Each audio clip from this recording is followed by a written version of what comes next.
What you focus on. This Mama, see, I got a question for you, right? Because I know Okay. we talked about this off air. Before you got into your full, connection, your divineness, and you knew who you were and whose you were, and you was out there wanting to work. I know you said there was a time in your life that you fell into a depression.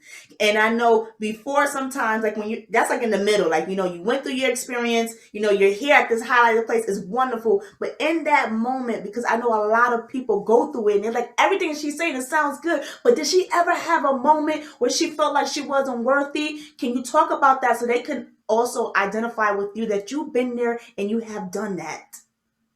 Let me tell you something. One night, about 3 o'clock in the morning, I woke up. I heard someone calling me.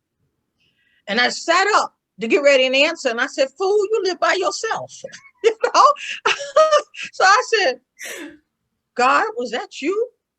Because they couldn't have been. And the call was so loud. Right. That and it was coming from inside me. But at the time, until I kind of acclimated myself and woke up fully, I didn't realize that it was coming from within me. I thought it was coming outside of me. And once I realized it was coming from within me, wow, God was calling me. That's a scary girl. The next day I got up, I ran to, there was a Christian bookstore on 116th Street in New York. I ran and I bought all kind of Bibles. I didn't know what kind of Bible to buy because I didn't grow up in church. I didn't know anything about religion and that process and all that. So I bought the woman's Bible. I bought the Old Testament, the regular Bible, the Saint what is it, King James. But I bought different Bibles. So I didn't know where to start. So I said, okay, all right. So I bought them and I had them. I still didn't know what to do with them. So I started going to church and I would go, and because I am an empath and I didn't know at the time I was an empath, it was shortly after I learned, but I went into church. I tell you, I had a little thing for the pastor. Dynamic man, just a dynamic man. And I love it. I'm keeping it real, I'm like, I'm like, okay, I'm gonna be his wife, I had learned he was divorced. I'm gonna be his wife. He needs me in his life. Oh my gosh.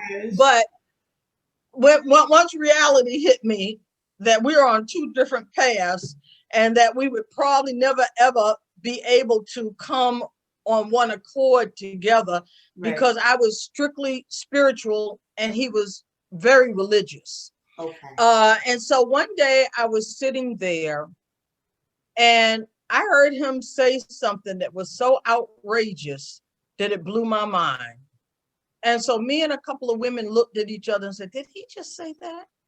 What he said was, if you're in an abusive, he was telling women, if you're in an abusive relationship with your husband or mate, that you should stay there because God is using you to transform him.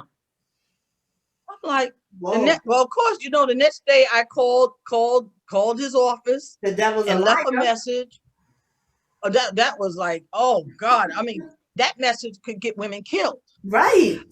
And never mind, I never got a response. Never got a response. Because see, a lot of preachers don't like you to check them. Right. Okay? They don't like they don't want you to check them, okay? Or question them in any way.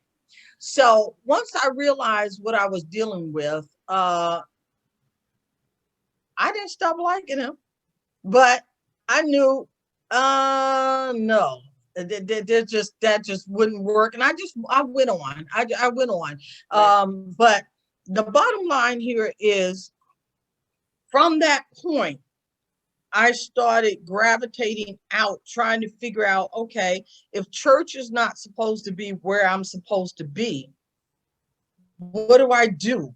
And I tell you, in the beginnings of our awakening, they're very scary, very scary. And I I just didn't know what I was going to do, where I was going. And finally, at the time, I was director of women's health services at North General Hospital in Harlem, where I created the first women's health program, wellness program. It was based on an educational process. Okay. And because when I went to college, when I finally went back to school and got all of my whatever, then in college I majored in community health, so I got my degree. I got a BS in community health, Okay. and BS means Bachelor of Science, not the other thing. Okay, Right. I got for you. people who not know, or people who don't know, and I developed a program and to help other women. Finally, one day, this was a few years later, I'm sitting at my desk and I hear a message that says, I heard an internal message again that said, if you don't get out of here, you're going to die. Wow. I'm like, what? But somehow I knew I was being guided out. Now, here's a program. I made big money. I lived wonderfully. I had everything that we're told is everything to make you happy in life. Absolutely. I had the co-op, the fly car, the mink coat, the jewelry, everything that they said is what you to be happy. Right. But somehow I felt a lack of fulfillment. There was something missing. So we had gotten letters from our human resources office saying that that I qualified for the buyout. So I knew when I got that message, it was time for me to move on. And I did, but I had not a clue what I was going to do. And so my plan was, okay, with the buyout money, it's only going to last me, according to my income, for 3 months. Wow. To get me through the summer, 2 months. Right. In September, my plan was in September, I'd start looking for another job and move on. Well, 9/11 happened in September. Everything shut down in New York. Everything. Everything. I guess God was really trying to get my attention during that time, because I ran out of money in September. Wow. By October, I had no money. But October to May of the next year, the roof stayed over my head, the light stayed on, the phone stayed on. Wow. I eventually had to give up my car because I didn't have money to make the payments. And it was time for the lease. I always got lease cars because I wanted to be able to change my car every 3 years. So the lease was up. I turned it in. I didn't try and get another one. And I started trying to figure out where I was going from there. And during that time, I went through the worst depression ever.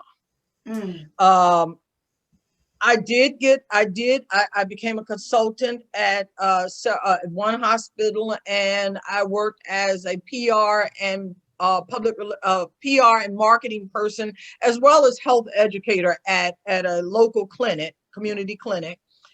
But one day, walking home, it was a dark, dreary day. I looked around and I had planned to leave. I had planned to commit suicide. And so I could walk home from where my job was. So I looked around. I'll never forget. I wanted to see everything for the last time. Wow. When I got into my house, I got a glass of water and I got the pills, the sleeping pills, and I began to pray. And I was asking God, please help my family to understand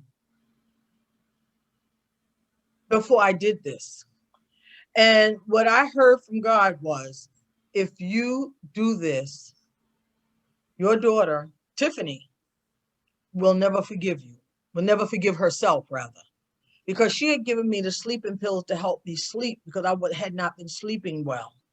And So when I heard that, I realized that if I used those pills to kill myself, my daughter would live with a sense of guilt for the rest of her life, and that could destroy her life. So I didn't. Wow. So I was angry at God at that Praise moment. God. And I had a third bedroom I had never done anything with in my co-op. And I went and balled myself up in a fetal position, laid on the floor in a corner. And I refused. I said, you want me? Okay, I can't use the pills. I'm just going to lay here and die. Mm. And what happened from that point on was like I said to you earlier before we came on air, it was one day I want to be able to tell that full story about what happened, because I went so deep within myself. It was like God had just snatched my spirit up out of my body. My body was an automatic pilot, I think, at that moment. It was just on an automatic pilot. And the place where I was so beautiful. It was almost like the Garden of Eden. And in that place, there was a calm and a peace like I had never experienced. Wow. And I wanted to stay, but I heard God say to me, if you don't return, many will die. And I didn't understand exactly why many would die, because I didn't come back. Spiritual. It was spiritual death. People would die spiritually. And then once the spirit dies, the body begins to follow suit. It begins to deteriorate. And people don't realize you got to have good spiritual health so that your body can survive in this physical state of being that's only momentary. Right. We've got to start paying attention to our spiritual health, our spirit health, because the spirit within us is what's keeping us going. But some people have become so egotistical or ego-driven, Right. that they think it's all about them. They suffer from what I call the me, myself, and I syndrome. And they're easy to pick out. They're so easy to pick out. Right. Their energy, you can read their energy. I can read people's energy, and I can feel their aura when they're in my presence. So I know when I'm in the presence of a healthy spirit, and when I'm in the presence of someone who may look good, but their spirit is funky. Right. So let me tell you, I mean, it was the worst time. It was the worst time, but yet the best time, because God helped me to segue through all of what I went through and then grow closer to him, so that I'm able to receive the directions and the power that we each possess. But you gotta grow closer. The closer we grow to God, and I think I said this to you before we came on air, our natural nature is love. The closer we draw to our natural nature, the closer we get to God. The closer we get to God, the more our spiritual powers begin to kick in and enhance. Absolutely. But we've got to start focusing on our spirit being within us, because you see, after the body is dead, that spirit being comes up and out, because it no longer can do anything inside that vessel. Yes. So we have to begin the process of not just thinking we're all that in a bag of chips because we look good, we smell good, we got a mansion, we got a Mercedes. We think we're all that in a bag of chips. No, we're so much more than what we even perceive ourselves to be. Absolutely. But we can't know what that is unless we make that direct connection to God. And when you ask God who you are in the spirit, Once you're ready, he'll tell you. And let me tell you, when he told me who I was in the spirit, and let me tell you, he told me I was on a bus. At the time, I was working as a consultant at Memorial Sloan Kettering. I was closing out their women's center. And I was on the way to work. And God, God knows when and where and how to deliver messages to us. Yes, he And did. and I kept saying, well, who am I? Who am I? And when he told me who I am, because the only thing that matters is who you are in the spirit. The rest is just a temporary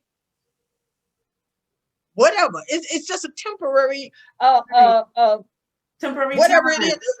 Right. It's all of this is temporary. Right. But who we are in the spirit is what truly matters. And until you know who you are in the spirit, you don't really know who you are. Absolutely. Ooh, Mama T, you done listen, you done said a mouthful. I love this. We actually sat here for a minute and you just poured out everyone from your beginning to the middle to the ending. And I know God is not done with you. Can you tell us about the work that you're doing right now on the Well, Sistership Talk Show? let me just say one more thing. Sure. When I moved here, see, I sold my co-op, got a nice little bit of money. We Okay. moved here, and that's when I had almost a complete breakdown. I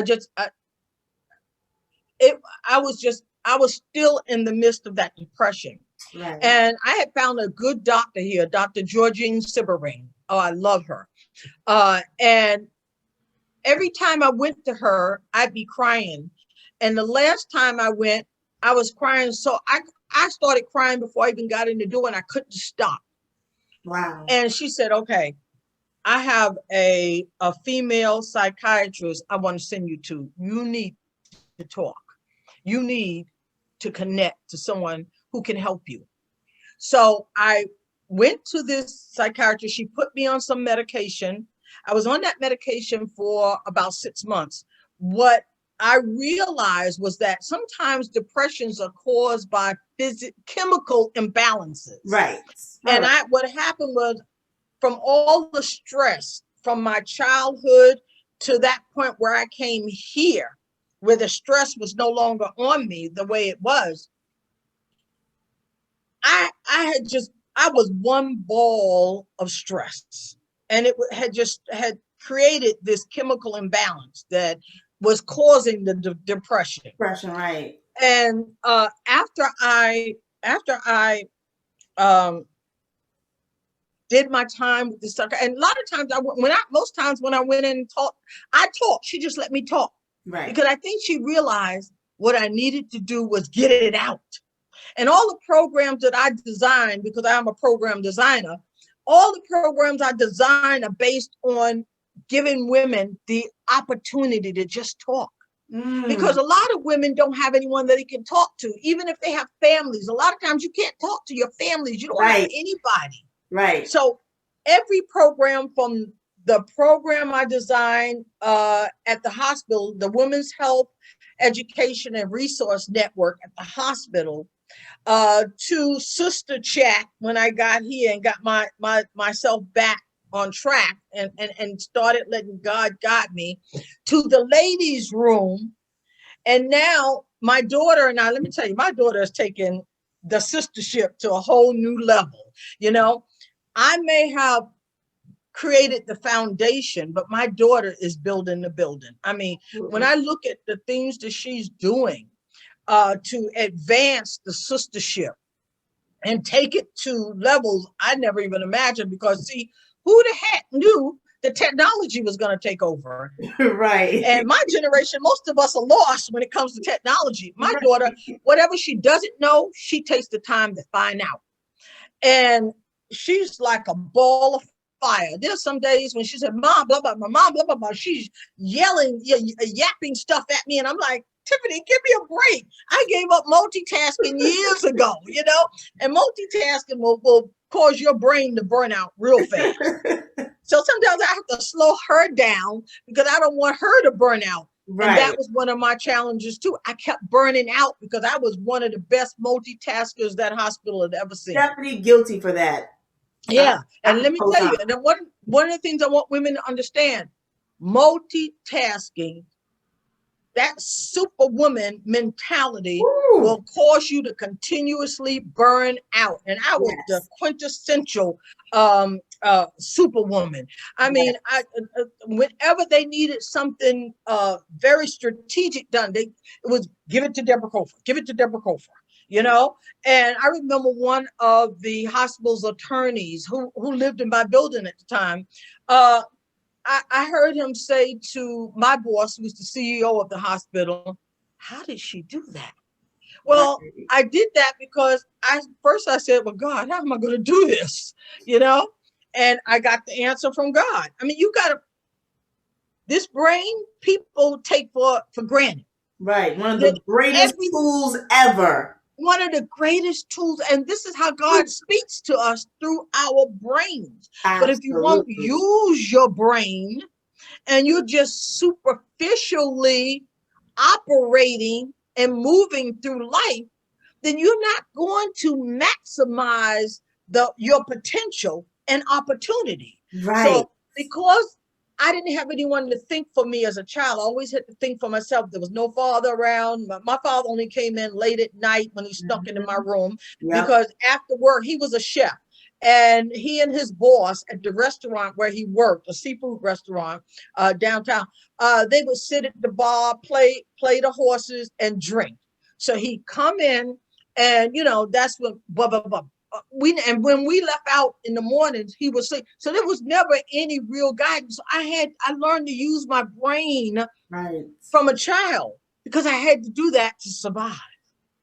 Wow. So multitasking is not always a good thing. You can do it a little bit here and there, but to continuously multitask, I'm warning every woman who's listening or anybody, if you're into multitasking and you thinking that's making you all that and then some, No, it sooner don't. or later, you're going to burn out. And Yes. that's what happened to me. I kept burning out and I didn't realize I was burning out. I co-signed to that because I did the same thing to myself. And I never forget one time my mentor told me, in order to be successful, you have to learn how to do one thing at a time. I'm like, well, how can I do one thing at a time? I got so much to do. It didn't dawn Absolutely. on me until later in life I understood what he was saying. So yes, I'm the same way. I learned that you will burn yourself out. I did that and I'm not going back to that. So I love where I'm at and I'm at peace. Absolutely. Absolutely. And whenever Tiffany starts throwing stuff at me, whoa, I stop it. I have to do one thing at a time Right. because I don't want to burn out again. And at this point, at 66, I'm not trying to end up in a nursing home Right. somewhere with dementia because I done burned my brain out, dementia and Alzheimer's because I done burned my brain cells all out. Right. I want to live the best I can live for the remainder of my life, Right. serving God and serving others as best I can. And I can't do that if I'm not in my right mind. And again, constantly burning out will cause your mind to totally like flop, like bloop, I'm out, And so there you are, you have no understanding, no guidance, no direction because your brain no longer has the ability to process on that level. Absolutely. So it's very important. If people don't get anything else from this dialogue today, they need to understand that you got to take care of yourself. Okay. And multitasking is not a self-love, self-caring process. That it's a do everything for everybody else and play Superman or Superwoman process. And you forget yourself. Yeah, exactly. So we've got to start nurturing our spirits. Yes. We've got to start fertilizing our spirits with love. And that love begins with God. Loving God, God teaches us to love ourselves. And once we love ourselves, nobody outside of us ever again can Right. mistreat us. Right. Because we'll be able to read them. And if we're not reading them correctly, God will correct us. Right. Bottom line. Wow. Mama C, thank you for all of that. Again, you done said a mouthful here, but I do have one last question for you before we leave because we are running out of time, but I'm having a Okay. great time with you. But I do have to ask you this. For the person that's seeing this today, if they are still struggling, sharing or telling their story or what happened to them, they've been sexually assaulted, what advice can you give them right now to let them know that they are worthy to be here and they have a voice? What would you recommend them, the first step for them to do, with them going through this challenge? Stand up, find the courage to stand up for yourself. Because there are a lot of us who've been there, done that, and made it through. And then there's a lot of us who didn't make it through because they didn't find the courage to stand up for themselves. We are spiritual beings in the midst of a human journey. And until we connect fully to that spiritual being within us, we will never have the power we need to live the caliber of life we were created to live. We can't be made in God's image and live like bums or crumb bums Right. or be, less than what we should be or less than what we were created to be. Yes, there's a lot of craziness that goes on in the world that we're in right now. Absolutely. But the goal is to get through it.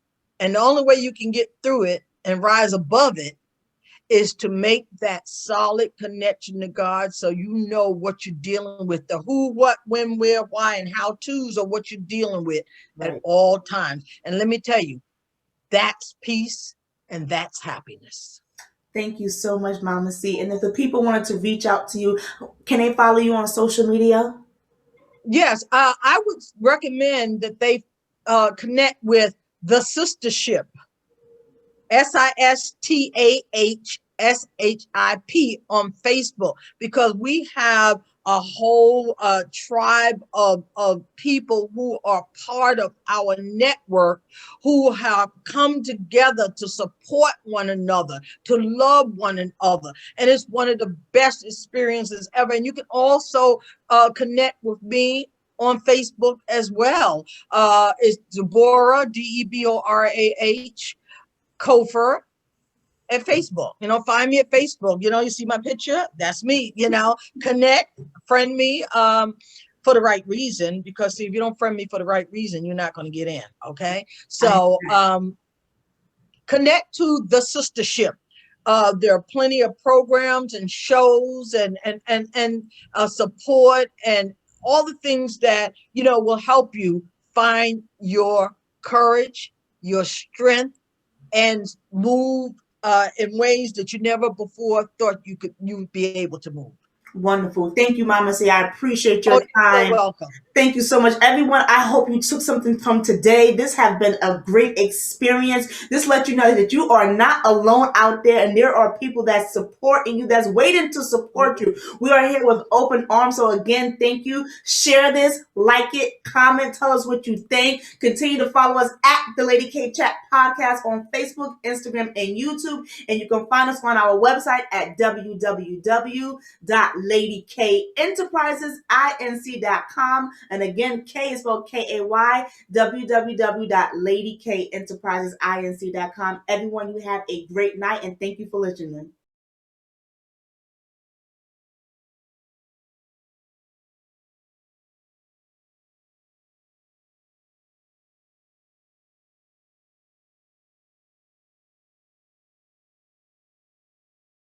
Lady K.